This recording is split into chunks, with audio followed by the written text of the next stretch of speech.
Salve, salve tricolores, sejam bem-vindos a mais um vídeo aqui do canal. Quem é novo por aqui, não esqueça de se inscrever aí embaixo, deixar o like no vídeo e me seguir lá no Instagram, AlemãoSPFC. Agora, sem enrolar, vamos para o vídeo de hoje, desejando uma excelente quarta-feira. Deus abençoe nosso dia, São Paulinos e São Paulinas. O tricolor entra em campo contra a equipe do Internacional, né? O jogo decisivo pela 37ª rodada do Campeonato Brasileiro. Jogo importantíssimo para os dois lados. São Paulo tentando de vez se manter na 8ª colocação, já o Inter tentando escapar aí da zona do rebaixamento. Provável escalação do São Paulo é Rafael de volta, Sabino de volta na zaga ao lado de Alan Franco e Ferrarese, Ferreira também de volta ali na ala esquerda e Mike na ala direita. Marcos Antônio, Bobadilla e Luiz Gustavo devem fazer ali a trinca do meio de campo. Luciano e Tapia, esse é o provável São Paulo para hoje. São Paulo que está contando mais com a sorte do que com o juízo, né? Ontem, por exemplo, o Vasco, se ganhasse em casa, ultrapassaria o São Paulo na tabela. Perdeu para o Mirassol.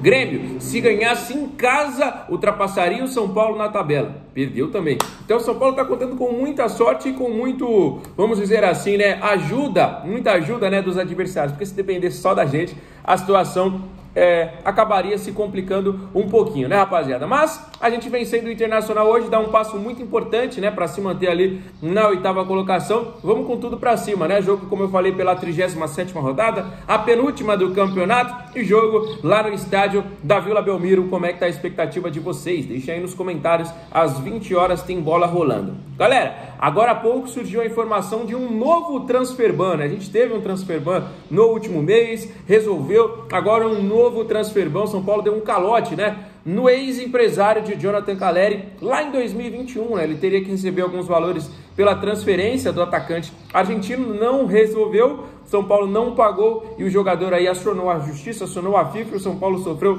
um novo transfer ban. A expectativa é de que isso seja resolvido o quanto antes, né? Ainda hoje ou no máximo amanhã, para que seja, né, de volta o São Paulo tenha, né, de volta a possibilidade de registrar novos jogadores, até porque a janela está se iniciando aí, o São Paulo já está com muitas movimentações, tá bom, galera? Então esse transfer ban aí de fato aconteceu hoje, mas já deve ser resolvido igual o outro, né? Foi resolvido rapidamente, no mesmo dia, algumas horas já teve a sua solução. São Paulo vai efetuar o pagamento entre hoje e amanhã, vai regularizar também isso aí.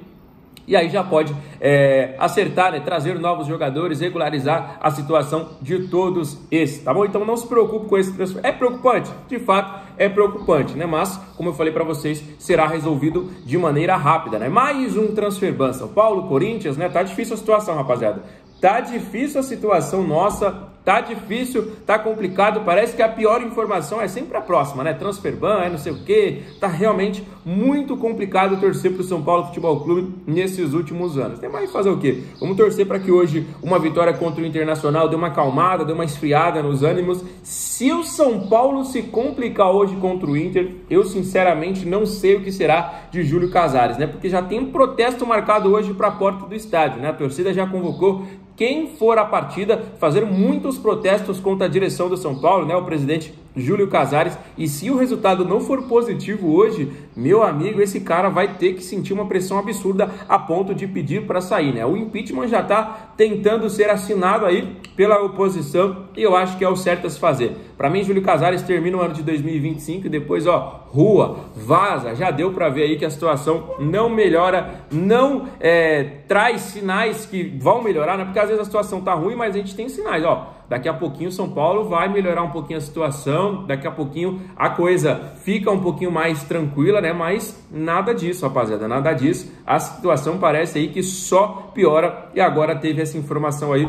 do transfer ban, tá bom? Deixem aí nos comentários o que vocês acharam sobre isso. Hoje, né, justamente no dia do jogo contra o Internacional, essa informação aí sobre o Jonathan Calleri. O Calleri, né, também já tá até um pouquinho meio desgostoso de toda essa situação, né, ainda mais por conta de um ex-empresário, né, que ele acabou terminando as relações de uma maneira não tão boa assim, né, então o Calleri ficou um pouquinho insatisfeito com essa informação, mas fazer o quê, né, rapaziada? Hoje em dia os jogadores, os empresários estão mais ricos que os clubes, né? Porque essas negociações realmente envolvem muito dinheiro pela parte deles e os clubes aí falindo, devendo coisa de bilhão, né? Realmente um absurdo o que está acontecendo aí no futebol mundial. Tomara, né, que esse novo fair play financeiro, né, que vai ser implementado a partir da próxima temporada aqui no futebol brasileiro, ajude e melhore, né? Porque realmente, senão, a situação vai complicar ainda mais para os clubes, né? Vai ter uma porcentagem, se vocês quiserem, né, que a gente traga um vídeo explicativo sobre como funciona o fair play, como vai funcionar aqui no futebol brasileiro. Deixem aí nos comentários se vocês querem essa explicação,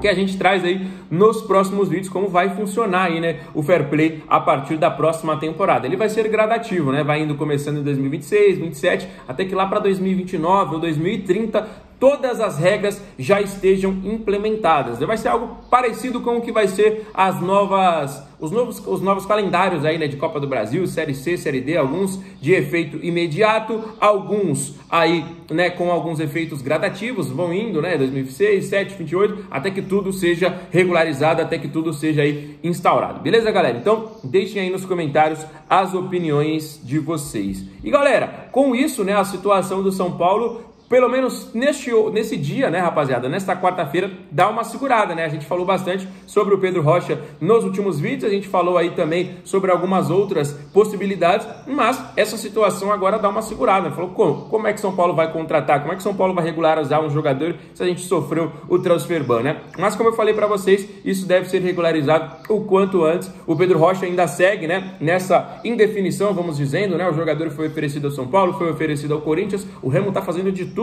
para que ele permaneça na próxima temporada. Obviamente o objetivo do Remo é ficar na Série A. O Pedro Rocha é um jogador experiente, já jogou muitos jogos de Campeonato Brasileiro. O Remo está voltando depois de mais de 30 anos e obviamente não quer perder um dos seus, se não o principal jogador. Tá bom, galera? Voltando a falar mais um pouquinho sobre o jogo contra o Internacional, será uma partida duríssima, será um confronto realmente muito equilibrado, apesar da equipe do Inter estar neste momento na zona de rebaixamento. O Inter tem grandes jogadores, às vezes acaba não encaixando, né? Mas se a gente for falar de Alan Patrick, de Rocher, de Bernabé, Carboneiro, são jogadores que se encaixam em praticamente todos os clubes do futebol brasileiro e do futebol sul-americano, né? São jogadores top em suas posições. Se a gente pegar o Rocher, goleiro de Copa do Mundo, o Alan Patrick, que time que não precisa de um 10, armador e fazedor de gols como é o Alan Patrick, Bernabé, para mim, top 3 melhores laterais esquerdos do futebol brasileiro. Carboneiro, gosto muito do Carboneiro, né? Inclusive já tá até no radar do Botafogo, né, para a próxima temporada. Parece que